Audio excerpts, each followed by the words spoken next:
Yo, what's up? It's your boy Ray, and this is my first video of the new year for my new vlog channel. I haven't decided what I'm gonna name it. So if y'all wanna give me some ideas, y'all could. But on this channel, I just wanna, be open with it. Initially on, I just wanna, talk about things that, cross my mind. Stuff that most people wouldn't dare to talk about. And I say that because I had a thought today at work, when I was at work, and I thought about,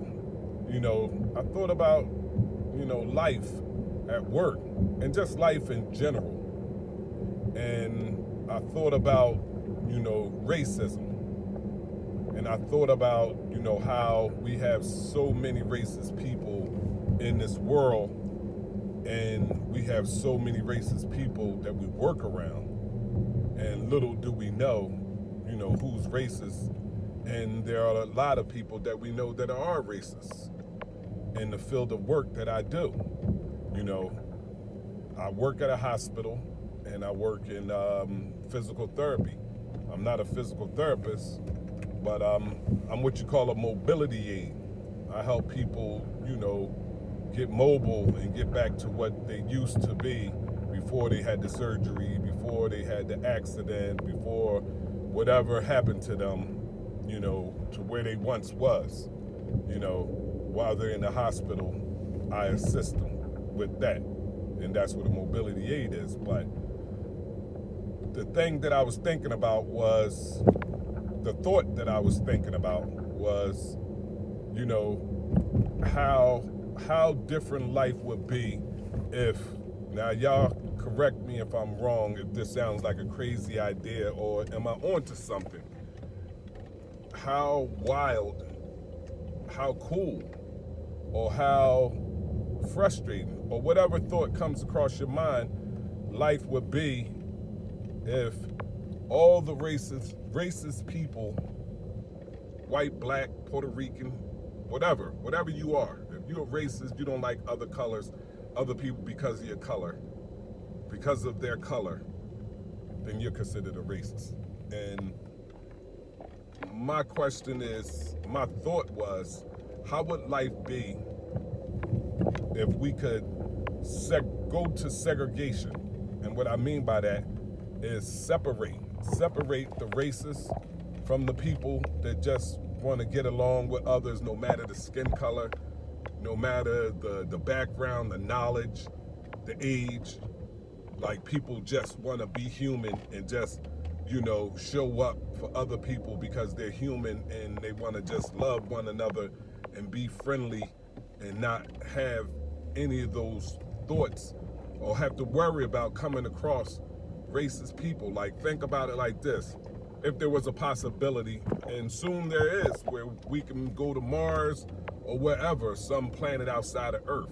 Imagine if they built a place on Mars where they could just send racist people that just want to get away from Earth and just want to go and live in their racist ways, which I don't have a problem with that. I really don't think that's a big issue, where they can go, work at places where other races like them, have the same views, and they could just talk about, how much they hate other, people from other color, from other nationalities, and the people that's loving each other and don't care about all that can be here on Earth, and how life would be different with that. I think that would be awesome personally.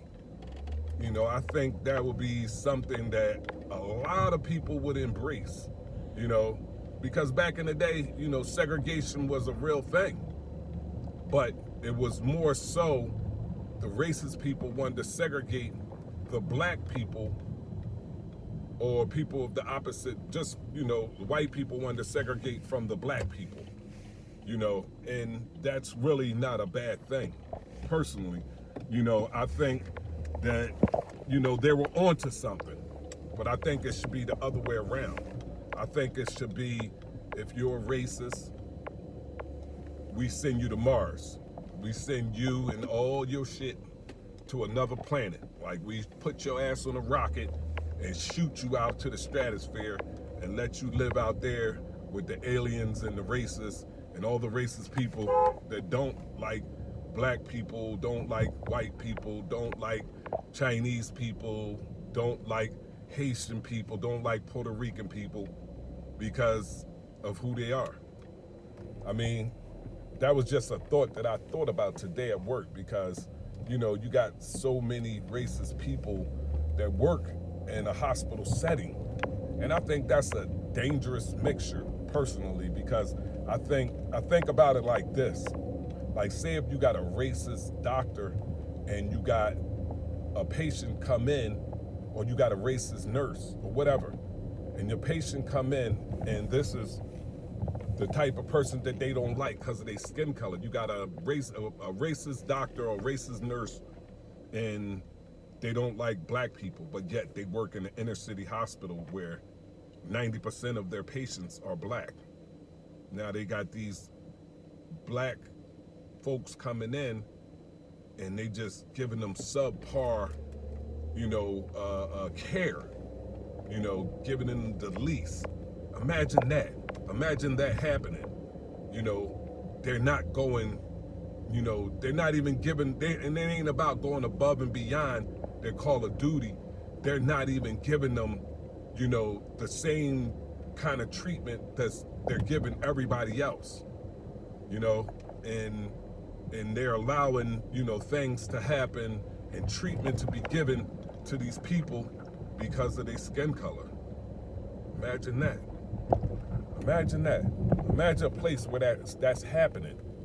And I'm just thinking about that just, in a microcosm, because this type of stuff happens every day, in hospital settings, in all kinds of different settings, and you think about that. You think about how horrible that is, how horrifying that is, where you're sending your loved one to this place that's supposed to, put your well-being first and protect you and take care of you and give you the best medicine possible that man can provide to heal your body.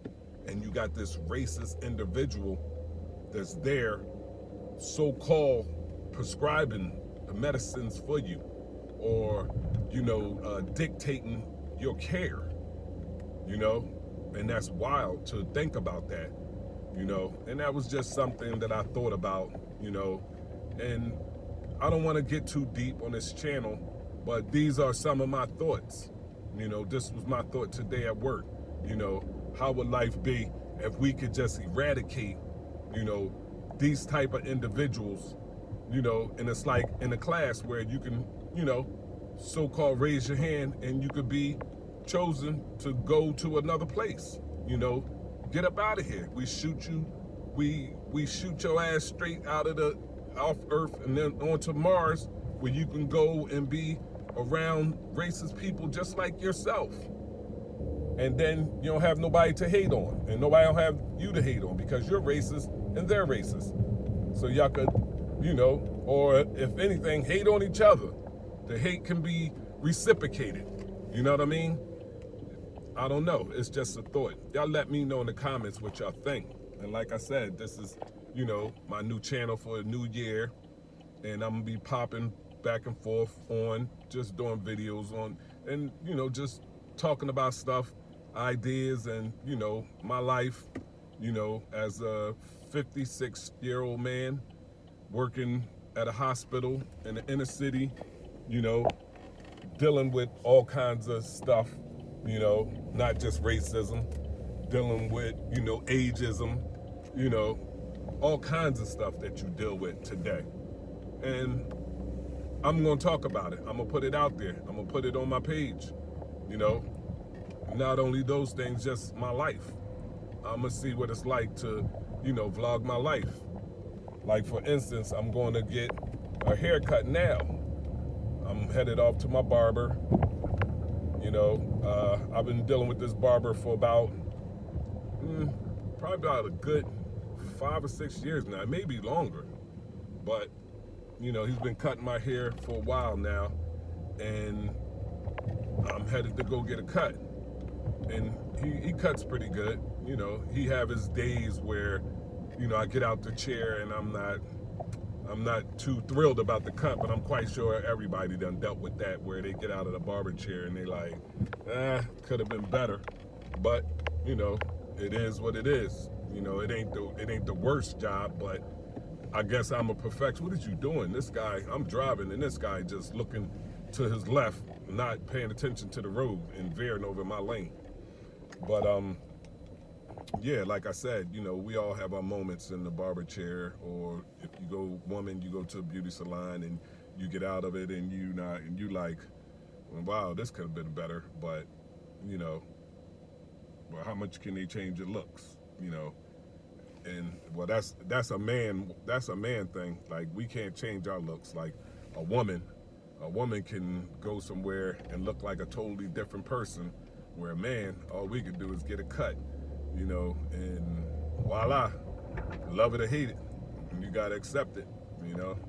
But a woman can go and put on mascara, get a new hair color, get a new hair wig, and, you know, the whole nine. Like, you know, it's pretty wild how things are today, you know.